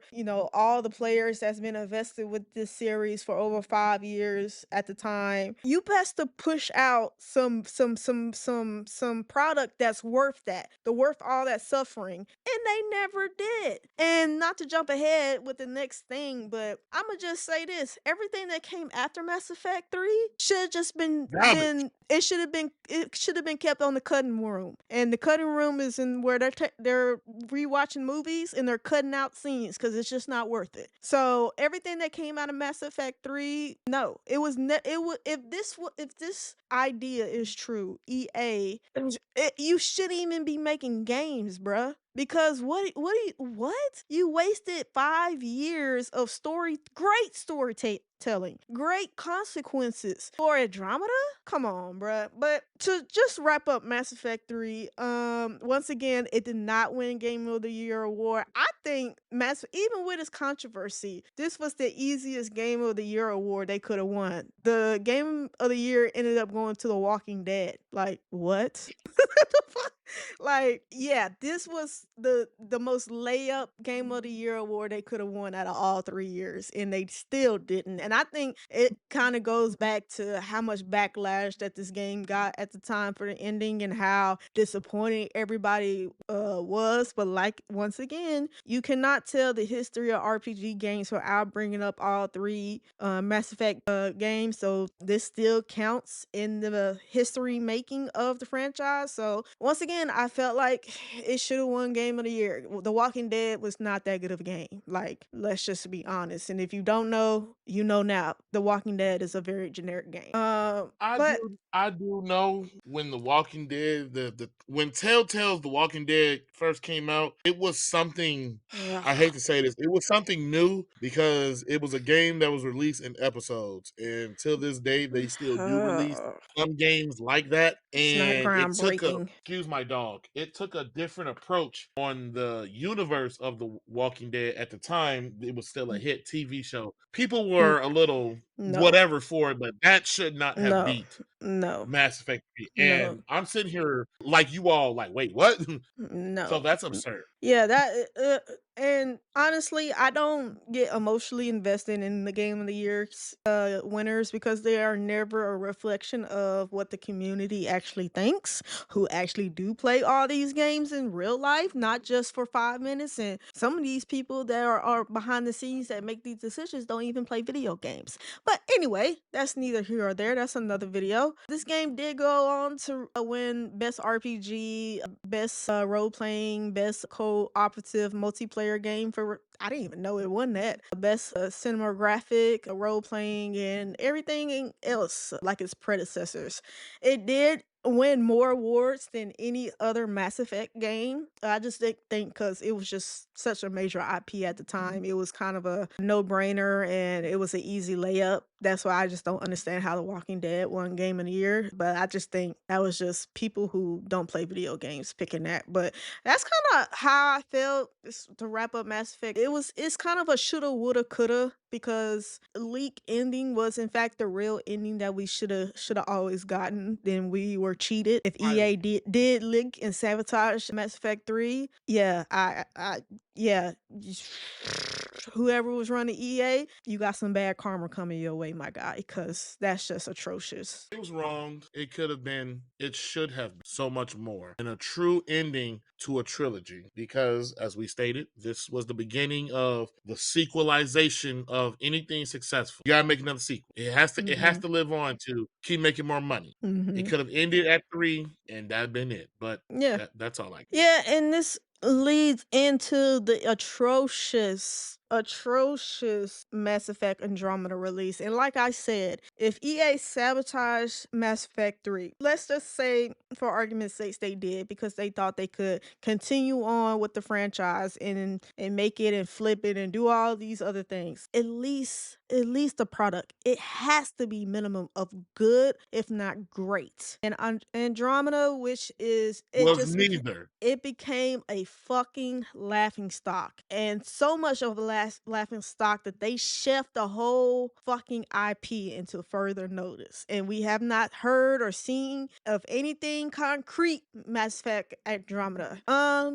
Mass Effect Andromeda was the fourth major entry in the Mass Effect universe, besides the spin-offs of the mobile games. It was released March of 2017 for PlayStation 4, Xbox One, and Windows PC. Developer once again was BioWare. Publisher once again was Electronic Arts. And it was a fucking mess. Unlike the original trilogy, which was developed out of BioWare using the Unreal Engine, Andromeda was handled primarily by BioWare Montreal, if I'm saying that correctly, with assistance from Austin, and was built on the horrible, the shittiest, the unforgivable Frostbite. And if you know anything about this Frostbite, you know that this shit has brought many of games to its knees and made the game unalive on arrival just because of how shitty it is, especially for RPGs. The game was set in the Andromeda galaxy.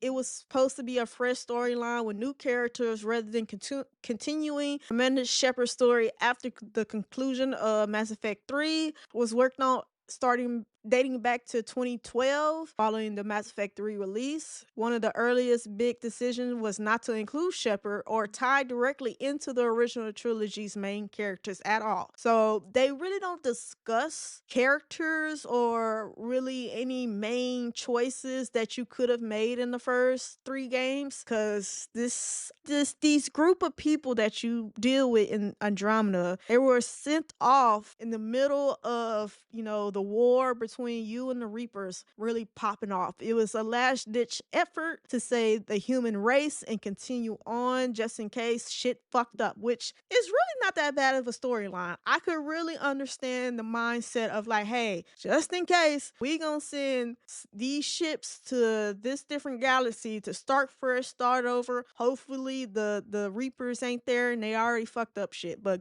best of luck to you. Skedaddle. I'm really not that mad at it. Honestly, the story could have been really good. The shift from Unreal to Frostbite 3 created major work. And like I said, in the first couple of Mass Effects, they designed certain ports and capabilities on top of that with the RPG elements. Now EA is forcing them to make this RPG on the backbone of an engine that doesn't support RPG elements at all. And they're not funding them to create the ports from the ground up this time, like they did with the Unreal Engine and how they created stuff just for their game. So EA said, make it enough, pretty much. And many system tools and assets had to be built, trying to piece together stuff to make it work. And they kind of rigged it to try to force it to do something that was never intended. Frostbite, if you don't know, is primarily built for first-person shooters. It lacks a lot of RPGs, elements and tools and capabilities. Multiple leadership changes occurred mid-project, so once again, it was just in development hell. And this is the start of, and I meant to say this for Mass Effect 3, this is the start of where grinding development and a lot of overtime and not having properly staffed a number of staff working on certain elements of a game is very much a part of game development community. And this is where a lot of stuff is getting leaked about how the development is very much of a dictatorship. These developers were ran into the ground, they were mistreated, and this is really that time and that toxic era. So I just want to paint that in the background. And this was the case for Andromeda, which created a lot of turnover. A lot of well-known names, Walters from Mass Effect team, tried to take over other senior roles, lead writers and editors also turned over. So a lot of people that was a part of the such success for the first 3 games are no longer in the building. They are fed up with EA's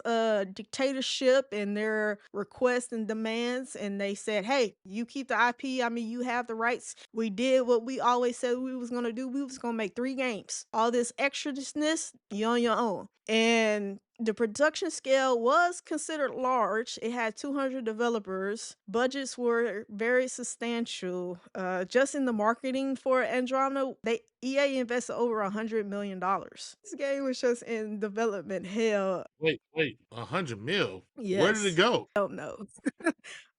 Making that false demo at E3 that wasn't real, where developers looked and was like, oh, is that the game we're making? That's what $100 million was invested into. Making false fucking narratives for the people that was gonna be suckered into buying Andromeda. Yeah, so a lot of issues with this game that people had. The conception plans was originally for 5 to 10 new native species in Andromeda, but many were cut. Many were cut in the final design. Trim narrative species became only 3, which is like, how we in a whole new galaxy? We only got 3 new races. Facial animations were horrendous and a very notorious thumbing block, and that goes back to the Frostbite engine. It just was just not made and designed for a lot of the shit that the game was asking it to do. Development Nope. was widely reported as trouble with scope rework, management turbulence, underestimated of difficulties converting the Frostbite engine, communication issues, and heavy crunch overtime periods. According to somebody, everybody in the conception development for 5 years. The bulk of the game was built in the last 18 months, intensifying the pressures and overtime required to get this game to the finish line. You know what I'm talking about? And this is how you get that infamous scene, "My face is tired." Oh my god. This game became such a I'll never forget watching people reviews. This is when things really went viral. Andromeda was known for this scene that you see in this picture of this lady, "My face is tired." And once that went viral, it was a wrap for Andromeda. Just and then too, the like I said, the species, you only had three. The story was very generic, very like cookie cutter, very we're not gonna do anything too crazy. The main character you played, was very forgettable. I didn't really care too much about their story. You start off your dad is supposed to have been the guy to really push I guess I can't even recall what was his whole point, but he ends up I think it was. I think it was he was the Pathfinder or something oh, for the Pathfinder, that's it. expedition. Yeah, yeah, that's Yeah, it, Pathfinder. yeah. And he ends up kicking the bucket and you as In the first 5 minutes. yeah, you as the next kin, and then I guess you just was handing the reins, like, all right, you do it. We're gonna follow you, kid. And your twin, it was like what they were like locked behind something, or they was put to sleep or something. It was something that happened because you're a twin in this game. That's how they was like, oh, you could play as a man or a woman. I really don't remember the story too well, to be honest, because I try to forget Andromeda ever existed. But yeah, I'm sorry. I know this sounds like shit, but this game was just so bad. Facial animations, glitches, a lot. Like I said, a lot of shit went viral from this game. The About a week before release, the first 10 hours of the game were made available vis-a-vis the EA Access and Origin Access. This is when EA, like I said, was starting to nickel and dime you. And, I do remember seeing the first 10 hours before the game release. It was a lot of live streams going on at this time. And even when I was watching these live streams of the first 10 hours, I remember thinking, like, is this it? This it? Mhm, Like, I'm like 3 mhm. hours into watching, I'm like, it looks so empty. Why does the Yeah. world look so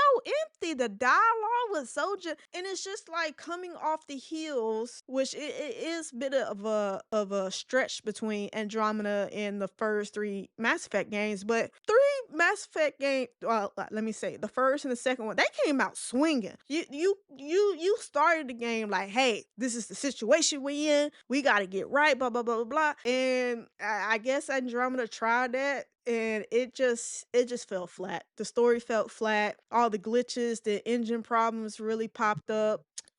It just made the experience of playing Andromeda horrific. But I will say this, one of its bright spots in its only bright spots was the multiplayer. A lot of people I don't even know if it was a real multiplayer because I felt like it wasn't even out that long. But because it got that was another thing that they got rid of very quickly and they stopped supporting. It was something. Didn't there was an online for this game, right? Wasn't there a multiplayer? Yes, yes, there Yeah, was. yeah. If I remember correctly, there was. Yes, because the achievement slash trophies is for you to either play the co-op horrible thing again and do X amount in it, or this is what I was talking about earlier. They gave you the option to send the NPCs off on harder and harder missions, and if they succeeded in those X amount of hard missions, you got the achievement. Either one. They gave you the option because if you didn't want to play online with somebody, okay, you can do it this way: train up a squad, send them off on missions, have them come back, or you can do the other thing. The focus and support was cut Very, because very there swiftly. was there was supposed to be DLC that continued the Yes. story on what happened to the Yes. other arc, and that Mhm. they're just like, you know what? We don't Yeah. care,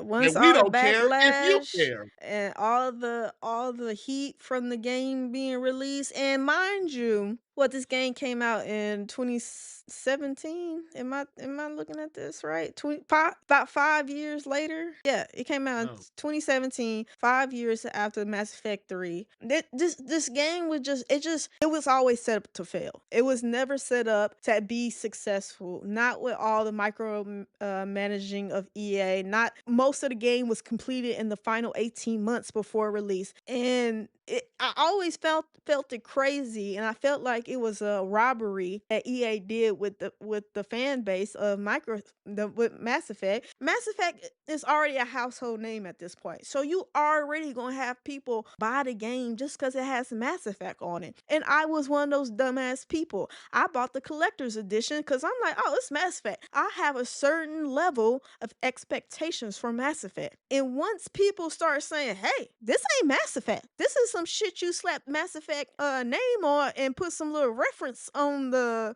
reference from the first three. This is not a Mass Effect game. And the amount of time that EA abandoned this project is horrific. A very much very slimy business. So it's like you said, it was heavily, even before release, they already was talking about DLC. They already said that, oh, we're gonna do this, X, Y, and Z with the DLC, with the multiplayer. And I wanna say maybe a few months after release, they was just like, yeah, scrap all that shit. And they just went ghost. They ghosted us. That was a highway robbery. And the first of its kind in gaming. But I'll let my cousin give his 2 cents about Andromeda. How was Andromeda for you at the time?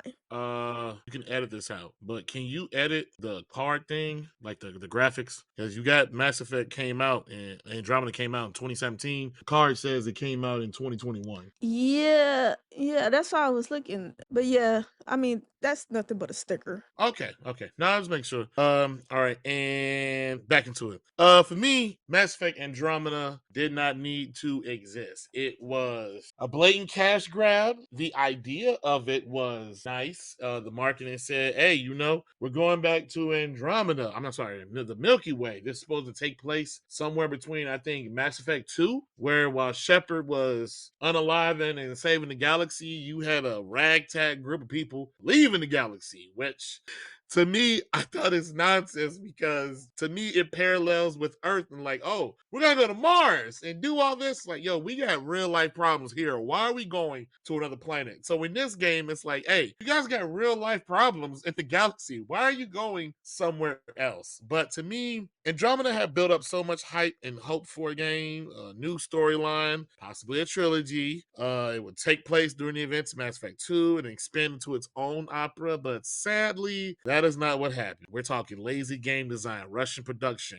You already spilled about the Frostbite engine. We ain't gonna rehash over that, but EA got tired of paying for the Unreal Engine, which let me just tell you all something. To rent and license the Unreal Engine, it's not a lot of money. It's not. It is one of the most friendly, economical engines to lease. And as far as I remember, they only charge you once you hit a certain milestone in sales. I digress. It had tight shooting. The gameplay, when it worked, was pretty good, but everything else was It was a whole new galaxy with only 2 races. A cheap and cliche story, bugs upon an incomplete plot because the DLC was supposed to wrap it up. And remember, like I told you all, remember I told you how the DLC in Mass Effect 2 and 3, hell, even Mass Effect 1, you could tell that was something that was worked on. They literally gave you a whole new game and said, hey, you want to know how it plays out? You need to pay us more money. And that didn't even work out. To me, I probably shouldn't say this because I didn't finish Mass Effect Andromeda. There were a lot of new gameplay-esque things. Like I said, the movement, the shooting, the abilities were a bit more tighter, but I mean, hell, that's about it. Everything else was a hit and a miss. From the my face is tired, the twins, their default look, like, I mean, the default look of Shepard is iconic. You can see that face anywhere, but like, oh, that's Mass Effect. Yo, that's Commander Shepard. You see the picture, the original picture of them two twins, and you're just like, hey, who the fuck are those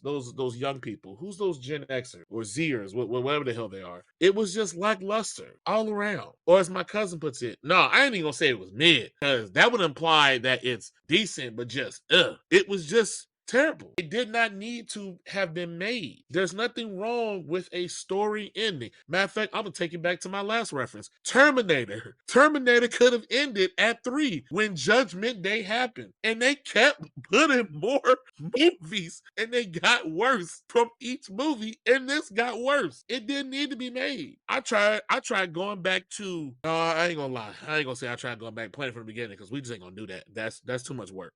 I tried to go back and finish it. And I was like, dude, no. There was so much wasted potential, but then the argument can be made, should it have been made at all? EA could have left this alone because as great as the trilogy of Mass Effect is, it ended on a sour note with the ending of 3. It ended with some players feeling unfulfilled from this grand journey of this space opera, these 3 incredible games. And then they came back with, hey, we got a new flavor, just for it to be, excuse me. And then they had the nerve to put the series on ice due to lackluster sales and didn't take off. But yo, this is your fault. This is your fault, EA. You lead this ship. You tell these developers what to do. They gotta do what you say to get their paycheck. You chose the Frostbite engine and every other hiccup and inconvenience that came along with it. Because just like Dragon Age 2, it's in the detail. Mass Effect Andromeda didn't come together until the last 18 months. 5 years of development and 18 months comes and boom. Oh, we got a game. That is not how game designing works. It's not. And every game that is rushed like that, it shows. It shows in the gameplay, it shows in the design, all of it. Hell, even the dialogue. That's all I got for Andromeda. I really don't have any praise. I mean, even the character, like I'm a huge fan of the Asari people in Mass Effect. That Asari girl they put in, and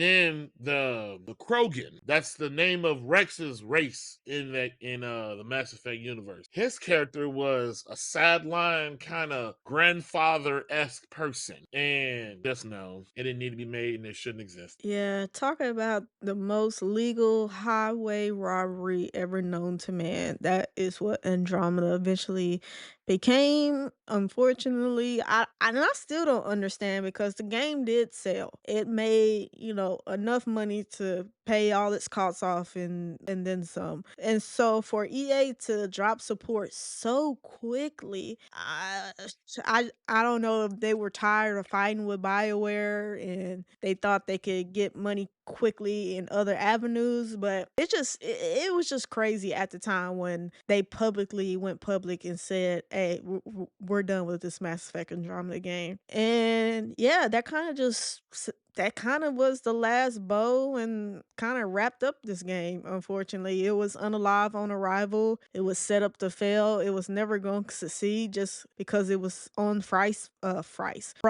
engine. But it's definitely a fall from grace. Like I said, you cannot tell the RPG history without talking about the first 3 Mass Effect games. And so for them to push a product afterwards, even with the speculation that they sabotaged the third game on purpose so they could make this game, and then to put out this product, somebody should be in prison for the rest of their life because this is just highway robbery. But not to shit on this game continuously. This game did not win any awards in any category. So the critics and even the community felt the same way about this game. It's very rare where the critics and the community are in line in their judgment of a game, but they were very in line with this game. This game won no awards. It was barely nominated for anything after it was released. So that pretty much just tell you all you need to know about this game. It was a joke. It was unalive on arrival, and EA set this game up to fail and knew before they released it that they wasn't going to support the game, even though they said they had all these plans. They knew once they saw that final product that this game was just not going to be it. It was not going to meet the threshold, and they still released it. Now we get into the remaster. This is after the debacle of Mass Effect Andromeda. This is when EA is looking for anything to fill the pockets, and they said, "Hey, those first 3 Mass Effects, if we just, make them look pretty, I wonder how much we can make people spend on it." And like I said, I'm not mad at the first 3 games. Whatever you think of the ending of the third one, it is what it is. But the first three games in its totality are good games and they're fun. So EA was like, hey, let's remaster it and make it look pretty on current consoles. So this was developed by BioWare again, published by EA, of course, released in 2021. Released on Xbox One, PS4, and PC. And I mean, I don't really have that much to say. It's a remaster of great games. It kind of just met the minimum requirements of like, hey, don't fuck up shit, don't rewrite shit, just make it playable, make it stable, and make it look pretty. That's what it did, and it sold pretty good for what I remember. We did buy it. I did play it, so I mean, they got funds out of me for this, but it was a joy at the time. Playing as Captain Shepard with updated graphics and him just looking like chef's kiss on my PlayStation 4 and upgraded, surroundings. And this, I mean, the remaster was praised. Everybody said they felt like they did a good job. I mean, but how can you fuck up remastering great games? That would have been atrocious. But this was kind of like a soft reset period, I think, for the franchise, because the negative attention that Andromeda got, and then they came with the remasters, it kind of brought the fans back down to reality of what Mass Effect was, and of course introducing people to the series that no one played. If they didn't play the original three, they got to see how really good and how great these games truly were on today's graphics at the times. But I really don't got too much to say. I mean, it's a remasters. You can't fuck up remastering great games. But what do you got to say about the Legendary Edition? I fucking loved it. I mean, I 100% agree with you. Well, I slightly agree with you. You can't fuck up a remaster. You leave it to EA, they'll fuck up anything. But it was a great walk down memory lane. They brought back nostalgia because, like I've stated before, this is an era of remakes and remasters.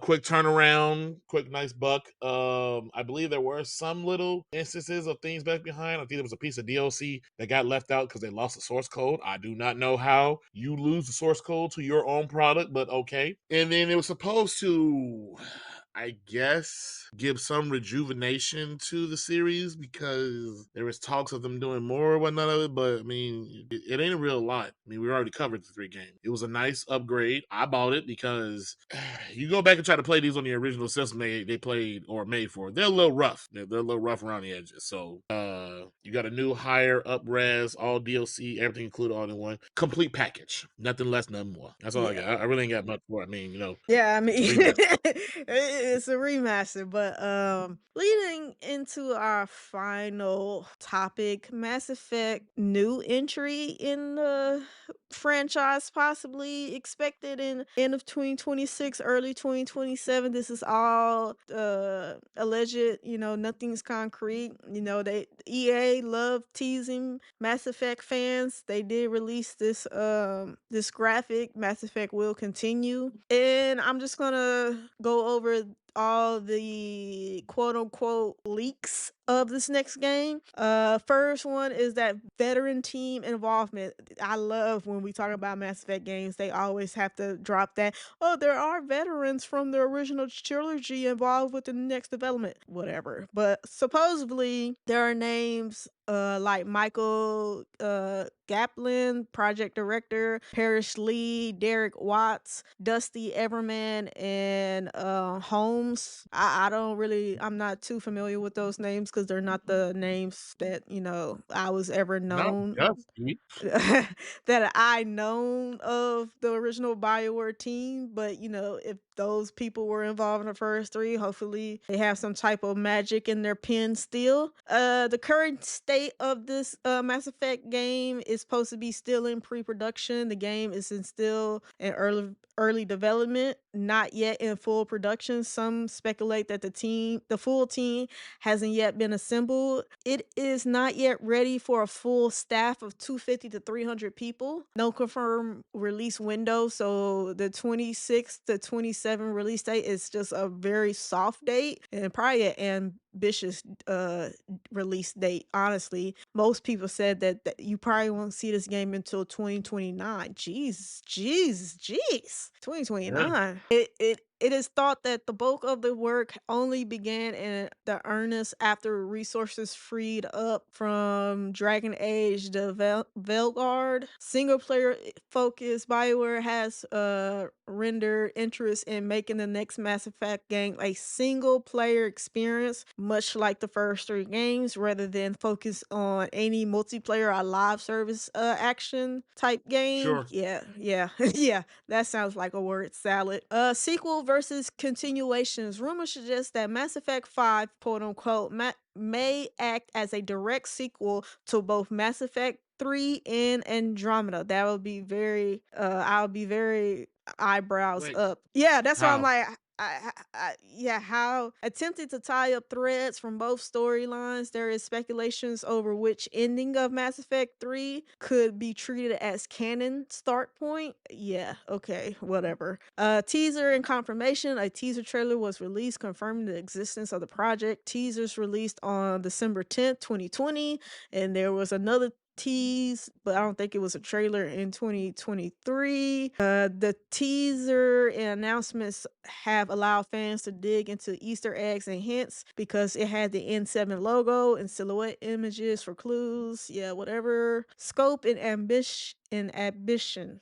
Some rumors suggest that given BioWare's recent struggles and resource constraints, the game scope might be more conservative than past ambitions from the previous games, but Andromeda was not ambitious at all. The layoffs and studio restructuring at BioWare that happened early of 2025, which is this year that we're in, are seen as an indicator that the next Mass Effect game is being developed with leaner staffing and more cautious planning. AKA, they're not putting a lot of money into this game as of right now. This is still probably on the thinking board in the studio. They're probably just now trying to think of some new species. And I don't know how you're supposed to tie the next game Andromeda in Mass Effect 3. I just don't know how you do that. But if they pull it off, then praise be. It must have got some real strong story writers in there. That is all the leaks and rumors for this next Mass Effect game. I don't have high hopes, unfortunately, for any Mass Effect games to